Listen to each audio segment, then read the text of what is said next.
Hello friends, welcome to रोशन की class YouTube channel. आप सभी का आज की इस पाठ्य योजना की वीडियो में एक बार फिर से बहुत बहुत स्वागत है। आज हम देखेंगे गृह विज्ञान यानी कि होम साइंस की पाठ्य योजना यानी कि लेसन प्लान।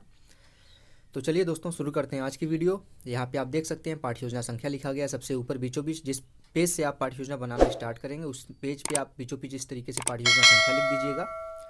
जरूरी नहीं कि आपकी पाठ्य योजना संख्या 5 ही हो, आपकी जितनी भी संख्या होगी 1 2 3 4 5 जो भी होगी वो संख्या आप लिखने के बाद आपको दिनांक लिखना है, किस डेट को आप पाठ्य योजना बना रहे हैं या फिर किस डेट को आप पाठ्य योजना ये पढ़ाने के लिए गए हैं विद्यालय में। उसके बाद आप देख सकते हैं कक्षा है हमारी 7वीं, विषय है गृह विज्ञान, कालांश है 5वां, अवधि है 35 मिनट का और यहाँ पे विद्यालय का नाम लिखना है जिस विद्यालय में आप पाठ्य योजना पढ़ाने के लिए जाएंगे।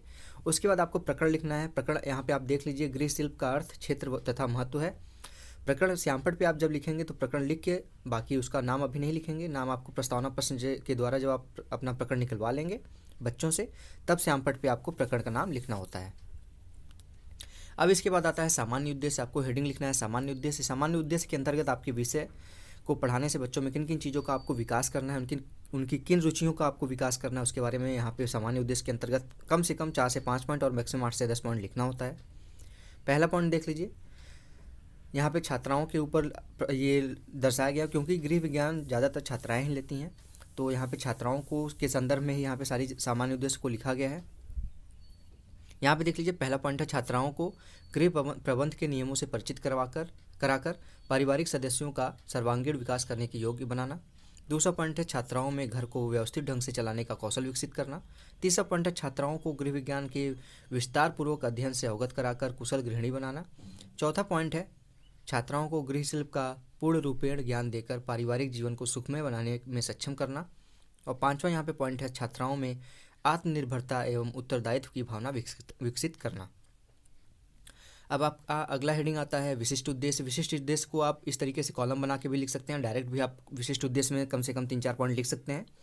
अगर आप लोगों के कॉलेज में बोला जाए कि इस तरीके से कॉलम बना के आपको लिखना विशिष्ट उद्देश्य, तो यहाँ पे आपके लिए मैंने बना रखा है। अगर आपके कॉलेज में बोला जाए कि विशिष्ट उद्देश्य के अंतर्गत डायरेक्ट लिखना है आपको 5 से 4-5 पॉइंट, तो आप डायरेक्ट भी लिख सकते हैं। तो यहाँ पे देख लीजिए कॉलम है, यहाँ पे पहला यहाँ पे कॉलम में लिखा गया शिक्षण बिंदु, दूसरा विशिष्ट उद्देश्य और तीसरा है अपेक्षित व्यवहारगत परिवर्तन। यानी कि आप एक शिक्षक होने के नाते अपने बच्चों में क्या क्या व्यवहारगत परिवर्तन देखना चाहते हैं इस पाठ को पढ़ाने के बाद। शिक्षण बिंदु में यहाँ पे देख लीजिए लिखा गया, पहला गृह शिल्प का अर्थ एवं परिभाषा, दूसरा है गृह शिल्प का महत्व। अब विशिष्ट उद्देश्य में ज्ञानात्मक में है छात्राएं गृह विज्ञान के अर्थ, क्षेत्र एवं महत्व का ज्ञान प्राप्त कर सकेंगी। दूसरा है अवबोधात्मक, छात्राएं गृह विज्ञान विषय के बारे में अपनी अभिव्यक्ति अपने शब्दों में कर सकेंगी। तीसरा है कौशलात्मक। कौशलात्मक में लिखा गया है छात्राएं गृह विज्ञान के कार्य क्षेत्र एवं महत्व को चार्ट पर प्रदर्शित कर सकेंगी। चौथा है अभिरुच्यात्मक। इसमें लिखा गया है छात्राओं की विभिन्न कलाओं के प्रति अभिरुचि विकसित हो सकेगी। पांचवा है अभिवृत्त्यात्मक, छात्राओं में आत्मनिर्भरता की भावना विकसित होगा। और लास्ट है छठवां अनुप्रयोगात्मक। इसमें लिखा गया है छात्राएं गृह विज्ञान के क्षेत्र में के अंतर्गत आने वाले विषयों का ज्ञान प्राप्त कर सकेंगी और जीवन में उसका उपयोग कर सकेंगी। और यहाँ पे देख लीजिए आपको लिखा गया कक्षा 7, तो ज़रूरी नहीं कि सिर्फ कक्षा 7 के लिए ये आप पाठ्य योजना बनाएंगे, आप 6 से लेकर 8 तक तीनों क्लास के लिए ये पाठ्य योजना लिख सकते हैं। ठीक है।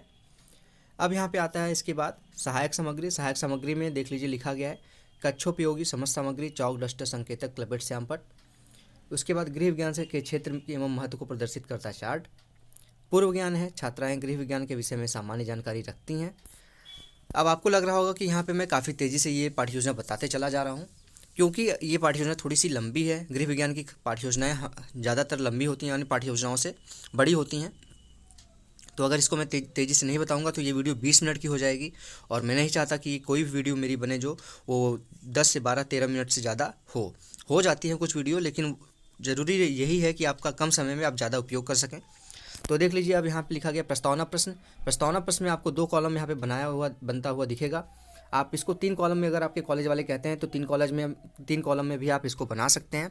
यानी कि सबसे पहले क्रम संख्या रखिएगा 3 कॉलम के लिए, फिर छात्राध्यापिका क्रिया और तीसरा है छात्र क्रियाएँ। अगर 2 कॉलम है तो आपको दिख ही रहा है 2 कॉलम कैसे बनाया जाएगा, छात्राध्यापिका क्रिया हो जाएगा और छात्र क्रियाएँ हो जाएगा। तो यहाँ पे देख लीजिए पहला क्वेश्चन है, यहाँ पे आज के जो प्रस्तावना प्रश्न उसमें 6 क्वेश्चन है। अगर आपको उसको कम करना है तो मैं अभी बता दूं कि पहला क्वेश्चन यहाँ पे आप ड्रॉप कर सकते हैं, पहला क्वेश्चन आप हटा सकते हैं इस प्रस्तावना प्रश्न में। अगर आपको कोई दिक्कत नहीं है तो 6 के 6 क्वेश्चन लिख सकते हैं। तो देख लीजिए, पहला क्वेश्चन है गृह विज्ञान। यहाँ पे देख लीजिए, गृह विज्ञान के नीचे अंडरलाइन है। एक व्यवस्थित विषय है, प्रस्तुत वाक्य में रेखांकित शब्द क्या है। तो इसको आपको श्यामपट्ट पे लिखना होगा, उसके नीचे गृह विज्ञान के नीचे रेखा खींचनी होगी, अंडरलाइन करनी होगी। उसके बाद जैसे ही अंडरलाइन करेंगे, बच्चों को तो पता है कि आपने किस शब्द के नीचे, किस वाक्य शब्द के नीचे रेखांकित किया है, तो उसको बच्चे बता देंगे गृह विज्ञान। अब अपना दूसरा प्रश्न फिर बनाइए, गृह विज्ञान किन शब्दों से मिलकर बना है, तो बच्चे बता देंगे गृह विज्ञान 2 शब्दों से मिलकर बना है, गृह और विज्ञान। अब फिर तीसरा यहाँ पे प्रश्न आपका बनता है, गृह शब्द का क्या अर्थ है। गृह शब्द का बच्चे अर्थ बताएंगे, गृह शब्द का अर्थ है घर। चौथा यहाँ पे प्रश्न बनता है, विज्ञान शब्द का क्या अर्थ है।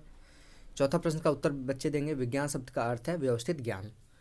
अब आपको पूछना है पांचवा प्रश्न अपना, गृह विज्ञान से आप क्या समझते हैं या फिर आपका क्या आशय है। क्योंकि आपको गृह का भी अर्थ पता चल गया, विज्ञान का भी अर्थ पता चल गया, तो अब दोनों को मिला के आपको बताना है बच्चों को। तो गृह विज्ञान का अर्थ है यहाँ पे बच्चे बता देंगे घर को व्यवस्थित ढंग से रखना या फिर व्यवस्थित करना। अब लास्ट में छठवां क्वेश्चन आता है, गृह विज्ञान के महत्व के विषय में आप क्या जानते हैं। ये समस्यात्मक हो जाएगा, बच्चे बताएंगे इसका भी आंसर, लेकिन जरूरी नहीं कि ज़्यादातर बच्चे बताएं। तो ज़्यादातर बच्चे जिस क्वेश्चन का आंसर नहीं दे पाएंगे वो समस्यात्मक हो जाएगा उनके लिए, और छात्र निरुत्तर हो जाएंगे। अब उसके बाद तुरंत आपको उद्देश्य कथन बना बोलना है क्लास में। छात्राओं, आज हम गृह विज्ञान का अर्थ, क्षेत्र एवं महत्व का अध्ययन करेंगे। अब आपका आता है प्रस्तुतिकरण। प्रस्तुतिकरण में देख लीजिए, इस तरीके से यहाँ पे आपको 6 कॉलम बना हुआ दिखेगा। यहाँ पे 6 कॉलम जरूरी नहीं है, सहायक सामग्री आप ड्रॉप कर सकते हैं, क्योंकि सहायक सामग्री आप ऑलरेडी लिख चुके हैं पहले ही स्टार्टिंग हेडिंग में। 5 कॉलम बनाइए, शिक्षण बिंदु, छात्राध्यापिका क्रिया, छात्र क्रियाएं, प्रविधि या फिर विधियाँ, इसको शिक्षण विधियाँ भी कहते हैं, और लास्ट में है श्यामपट्ट कार्य। यहाँ पे देख लीजिए, शिक्षण बिंदु पहला है यहाँ पे गृह विज्ञान का अर्थ एवं परिभाषा। विकासात्मक प्रश्न पूछेगी छात्राध्यापिका। पहला क्वेश्चन है, गृह विज्ञान किसकी शिक्षा का एक अनिवार्य विषय है। तो बच्चे बता देंगे यहाँ पे छात्राएं, गृह विज्ञान बालिकाओं की शिक्षा का एक अनिवार्य विषय है। फिर दूसरा प्रश्न यहाँ पे बनता है, गृह शिल्प के विषय में आप क्या जानती हैं। ये समस्यात्मक हो जाएगा बच्चों के लिए, तो छात्राएं निरुत्तर हो जाएंगी। ये प्रविधि में प्रश्नोत्तर प्रविधि होगा। अब आता है छात्राध्यापिका कथन। छात्राध्यापिका कथन में आपको लिखना है, गृह शिल्प एक व्यवस्थित विषय है।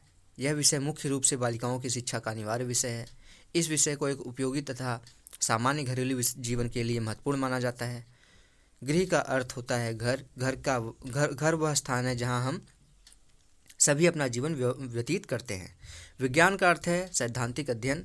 गृह शिल्प को गृह विज्ञान, गृह कला, घरेलू विज्ञान व घरेलू कला भी कहते हैं। छात्र छात्रा क्रिया में लिखना है आपको, छात्र ध्यानपूर्वक सुनेंगे, छात्राएं ध्यानपूर्वक सुनेंगी। ये व्याख्या विधि थी, तो व्याख्या विधि लिख दीजिए, और श्यामपट्ट पे आपको इस तरीके से कॉलम बना के लिख देना है। गृह शिल्प का शाब्दिक अर्थ है घर का व्यवस्थित विज्ञान। गृह शिल्प को यहाँ पे देख लीजिए 3 कॉलम यहाँ पे पॉइंट में बांटा गया, सैद्धांतिक रूप में, प्रयोगात्मक रूप में और संबंधित कला द्वारा। इसके बाद गृह शिल्प को आप क्या क्या कहते हैं यहाँ पे लिखा गया है, वो भी श्यामपट्ट पे, गृह विज्ञान, गृह कला, घरेलू कला एवं घरेलू विज्ञान। अब आगे बढ़ते हैं हम। यहाँ पे गृह शिल्प का अर्थ अध्ययन 3 रूपों में किया गया है, सैद्धांतिक रूप में, प्रयोगात्मक कार्य एवं संबंधित कला द्वारा। गृह शिल्प के अंतर्गत खाना बनाना, घर की सजावट व सफाई करना, सिलाई कढ़ाई और घर गृहस्थी का हिसाब रखना आदि है। गृह शिल्प एक ऐसा व्यवहारिक विज्ञान है जिसके अंतर्गत कौशल पूर्वक गृह प्रबंध करने, प्रत्येक सदस्य का सर्वांगीण विकास करने तथा पारिवारिक जीवन को स्वस्थ, सुखी और स्वावलंबी बनाने की शिक्षा दी जाती है। श्यामपट्ट पे भी आपको वही सारी चीज़ें लिखनी है, आप लिख लीजिएगा इस चीज़ को। अब आता है बोधात्मक प्रश्न। बोधात्मक प्रश्न में देख लीजिए यहाँ पे, मतलब बोधात्मक प्रश्न का मतलब ये होता है कि आपने जो अभी पढ़ाया है वो बच्चों को कितना समझ में आया, इन प्रश्नों के द्वारा आप उसका मूल्यांकन करते हैं। तो पहला प्रश्न यहाँ पे, गृह का शाब्दिक अर्थ क्या है। छात्राएं यहाँ पे बताएंगी, उसका उत्तर देंगे, गृह का शाब्दिक अर्थ है घर, जहाँ हम सभी जीवन व्यतीत करते हैं। दूसरा प्रश्न है, गृह शिल्प का अध्ययन किन 3 रूपों में किया जाता है। तो यहाँ पे छात्राएं बताएंगी, उसका उत्तर देंगे, सैद्धांतिक रूप में, प्रयोगात्मक कार्य एवं संबंधित कला द्वारा गृह शिल्प का अध्ययन किया जाता है।